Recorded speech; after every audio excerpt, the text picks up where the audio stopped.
Welcome back. Bulletin کا کرتے ہیں آغاز۔ مولانا فضل الرحمان کا ملک میں نئے انتخابات کا مطالبہ، کہا قوم کو ووٹ کا حق لوٹایا جائے، از سر نو شفاف انتخابات کرائے جائیں۔ 8 فروری کے انتخابات میں مداخلت کے خلاف تحریک آگے بڑھائیں گے۔ امریکی ایوان نمائندگان نے 8 فروری کا الیکشن مشکوک قرار دیا۔ پاکستان کی ریاست اور خارجہ پالیسی کہاں کھڑی ہے؟ سربراہ JUI کہتے ہیں آپریشن عزم استحکام میں یکسوئی نہیں، دہشت گردی کی شرح 10 گنا بڑھ گئی۔ آئین تمام اداروں کا دائرہ کار تعین کرتا ہے۔ PTI کے خلاف سنجیدہ تحفظات ہیں، رابطوں کو خوش آمدید، لیکن ان کی قیادت میں یکسوئی نہیں۔ 8 فروری 2024 کے انتخابی نتائج کسی قیمت پر بھی ہمیں قبول نہیں۔ انتخابات میں مداخلت کے خلاف تحریک کو آگے بڑھائیں۔ قوم کو ووٹ کا حق لوٹایا جائے، اثر نو صاف اور شفاف غیر جانبدارانہ انتخابات منعقد کیے جائیں۔ امریکی ایوان نمائندگان نے اس الیکشن کو مشکوک قرار دیا ہے، ہرچند کہ ہم یہ سمجھتے ہیں کہ امریکہ پاکستان کے معاملات سے دور رہے، اس پہ مداخلت کی ہم اجازت نہیں دیتے۔ پاکستان کی ریاست کہاں کھڑی ہے؟ خارجہ پالیسی کہاں کھڑی ہے؟ آئین تمام اداروں کے دائرہ کار کا تعین کرتا ہے۔ عزم استحکام کے عنوان سے آپریشن کا اعلان کیا ہے، وہاں بھی یکسوئی نہیں پائی جا رہی۔ آج دہشت گردی کی شرح کیوں کر 2001 اور 2 سے 10 گنا زیادہ ہو گئی۔ مرض بڑھتا گیا جوں جوں دوا۔ ہم پر تو لازم ہے کہ ہم ریاست کا احترام کریں، لیکن کب ان کو اپنی ذمہ داریوں کا احساس آئے گا؟ ہم ابھی تک پاکستان میں سرمایہ کاری کے لیے چائنا کا اعتماد بحال نہیں کر سکے۔ PTI کے خلاف ہمارے تحفظات بہت سنجیدہ ہیں۔ اگر وہ ہم سے مذاکرات کرنا چاہتے ہیں، ہم خوش آمدید کہتے ہیں۔ اس وقت تک انہوں نے کسی مذاکراتی ٹیم کا باضابطہ اعلان نہیں کیا۔ آئندہ انتخابات 2029 میں مقررہ وقت پر ہوں گے۔ اس سیاست میں تمام مسائل کا حل صرف مذاکرات میں ہے۔ وزیر اطلاعات عطا تارڑ کا مولانا فضل الرحمان کی پریس کانفرنس پر رد عمل، کہا مولانا فضل الرحمان ہمارے بزرگ اور قابل احترام سیاستدان ہیں۔ موجودہ صورتحال میں بیان بازی کے بجائے پارلیمنٹ میں بات ہونی چاہیے۔ مولانا فضل الرحمان کو حکومت کے معاشی بہتری کے اقدامات کو سراہنا چاہیے۔ بہتر معاشی حکمت عملی سے اسٹاک مارکیٹ تاریخی بلندی پر ہے۔ تجارتی خسارہ کم ہونے کے ساتھ ساتھ روپے کی قدر مستحکم ہونا خوش آئند ہے۔ شاہد خاقان عباسی کی بھی نئے الیکشن کی حمایت۔ سابق وزیر اعظم نے پروگرام سوال یہ ہے میں کہا کہ نئے الیکشن سے پہلے سیاسی مفاہمت ضروری ہے۔ سیاسی جمود آ جائے، حکومت مینڈیٹ نہ رکھتی ہو تو اثر نو الیکشن کے سوا کیا حل رہ جاتا ہے؟ ان حالات میں دیگر ملکوں میں قومی حکومت بنائی جاتی ہے۔ اپنی کرسیاں چھوڑ دیں، کچھ عرصے کے لیے ملک کو دیکھیں۔ آ جائے سیاسی جمود، سیاسی عدم استحکام ہو جائے، الیکشن مشکوک ہو جائیں، حکومت مینڈیٹ ہی نہ رکھتی ہو، یہ عام تاثر ہے، پھر آپ کا کیا حل رہ جاتا ہے؟ آج آپ کو نئے الیکشن، لیکن اس سے پہلے ایک پولیٹیکل ریکنسیلیشن ضروری ہے۔ آج ہم نے ملک کے اندر تفریق ڈال دی ہے، اداروں کے اندر تفریق ہے، ایسا ملک نہیں چلے گا۔ آج ملک آپ کا بے پناہ مشکل میں ہے۔ کرسیاں چھوڑ دیں نا، یہ سب کرسیاں اپنی چھوڑ دیں کچھ عرصے کے لیے، ملک کو دیکھیں کہاں جانا ہے، ہم نے کیسے آگے جانا ہے۔ روانڈا میں کیا کچھ نہیں ہوا، اس کے بعد کیا ہوا؟ ریکنسیلیشن ہوئی اور نیشنل گورنمنٹ بنی۔ وزیر اعظم بتائیں کیا قانون و آئین کے برخلاف شہریوں کی سرویلنس جاری ہے؟ ماس سرویلنس کا ذمہ دار کون ہے جو شہریوں کی پرائیویسی متاثر کر رہا ہے؟ اسلام آباد ہائی کورٹ نے بشرا بی بی اور نجم ثاقب آڈیو لیکس کیس کی سماعت کا تحریری حکم نامہ جاری کر دیا۔ وزیر اعظم لافل مینجمنٹ سسٹم سے متعلق رپورٹ 6 ہفتے میں جمع کرانے کے پابند۔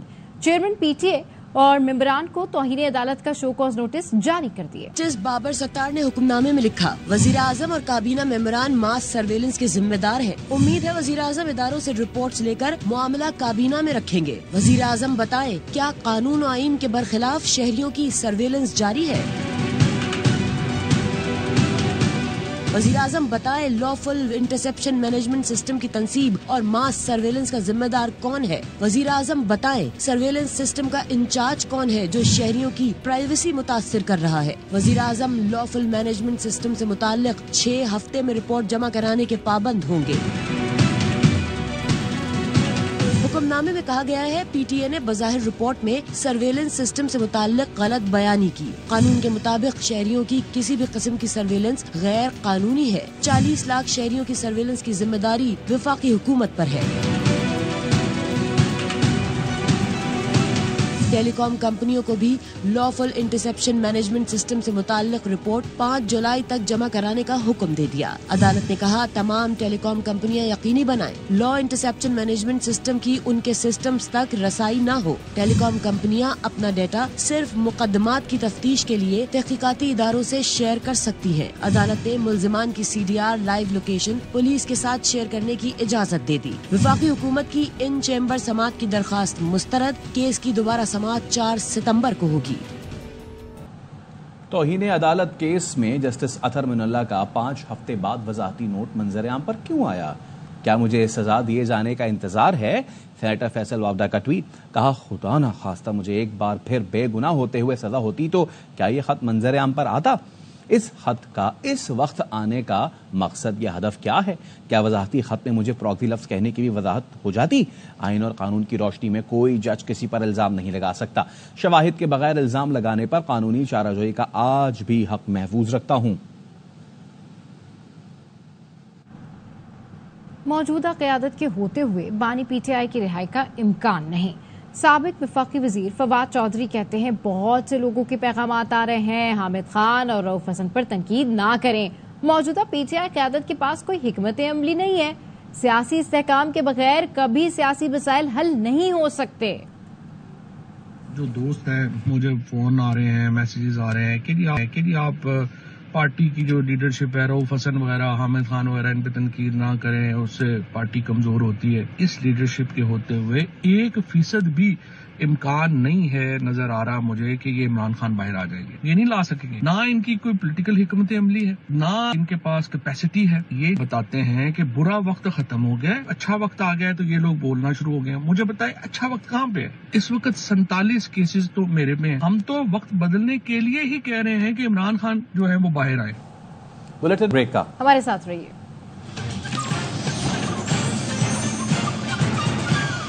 Welcome back. पेट्रोलियम मसनूआत पर ज्यादा से ज्यादा लेवी 70 रुपए होगी। इतलाक कल से नहीं हो रहा। वजीर खजाना मोहम्मद औरंगजेब की प्रेस कॉन्फ्रेंस। कहा IMF प्रोग्राम में मुस्बत पेशरफ हो रही है। जुलाई में IMF से मुआहिदा होने की उम्मीद है। माइक्रो इकोनॉमिक इस्तेहकाम के लिए IMF का प्रोग्राम जरूरी है। माइक्रो इकोनॉमिक स्टेबिलिटी लड़खड़ा गई तो मईशत को बड़ा नुकसान होगा। हमारी ख्वाहिश है ये IMF का आखिरी प्रोग्राम हो। अमरीकी करारदाद के जवाब में पार्लियामेंट की करारदाद आई। IMF प्रोग्राम पर असरअंदाज नहीं होगी।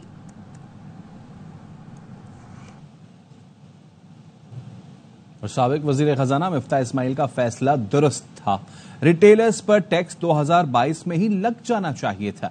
वजीर खजाना मोहम्मद औरंगजेब कहते हैं कि रिटेलर्स पर टैक्स जुलाई से नाफिजुल अमल हो जाएगा। ताजिर दोस्त स्कीम के तहत इस वक्त मुल्क में 42,000 रिटेलर्स की रजिस्ट्रेशन हो चुकी है। नई पेंशन स्कीम पर कल से इतलाक होगा। नॉन फाइलर्स के लिए सजा तक जा रहे हैं। फाइलर की इख्तराज समझ नहीं आती, इसे खत्म करेंगे। इसमें कोई शक नहीं कि तनख्वाहदार तबके पर बोझ बढ़ा है। जैसे ही कोई माली गुंजाइश हुई तनख्वाहदार तबके को रिलीफ दे देंगे। बिजली और गैस के भारी बिलों से शेख रशीद भी परेशान। वीडियो पैगाम में कहा 1,68,000 बिजली का बिल आ गया और सिर्फ एक टाइम चूल्हा जलने पर गैस का बिल 1 लाख रुपए आ गया है। हुकूमत को गरीब का चूल्हा बंद होने का कोई एहसास नहीं।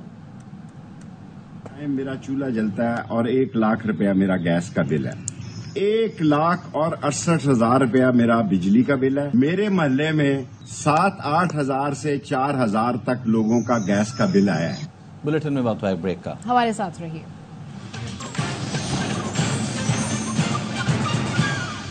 Welcome back.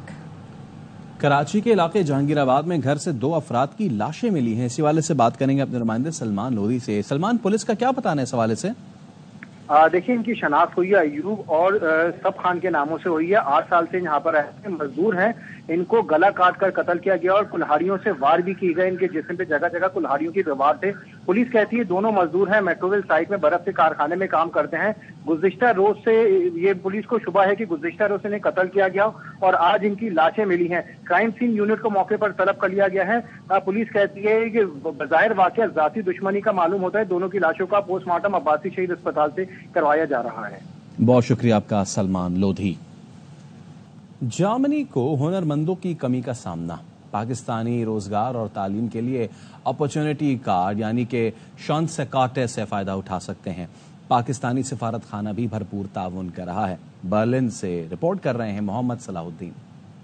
जर्मनी को मुलाजमीन की कमी का सामना करना पड़ रहा है, जिससे इसकी सनती पैदावार मुतासिर हो रही है। जर्मनी अपनी इमिग्रेशन पॉलिसियों में तेजी से तब्दीलियां ला रहा है। जर्मनी में तैनात पाकिस्तानी सफीर सकलैन सैयदा का कहना है कि पाकिस्तानी हुनरमंदों की आमद के लिए इकदाम किए जा रहे हैं। रोजगार के लिहाज से मैं ये कहूंगी कि यहाँ पे इन्होंने जितनी स्कीम्स बनाई हैं, अपॉर्चुनिटी कार्ड है, ब्लू कार्ड है, चांस कार्ड है, उसके अंदर उन्होंने कंट्रीज की कैटेगरीज बताई है, कौन कौन क्वालिफाई करता है। जर्मनी ने हुनरमंद, मुख्तलिफ शोबों में महारत रखने वाले अफराद और मुलाजमीन की कमी को पूरा करने के लिए जून के महीने से अपॉर्चुनिटी कार्ड का इजरा शुरू कर दिया गया है। इस नई कार्ड स्कीम के तहत अहल अफराद 1 साल के अरसे तक जर्मनी में रहते हुए मुलाजमत हासिल कर सकेंगे। Mohammad Salahuddin, ARY news, Berlin, Germany. Bulletin से फिलहाल इतना ही। देखते रहिए ARY न्यूज।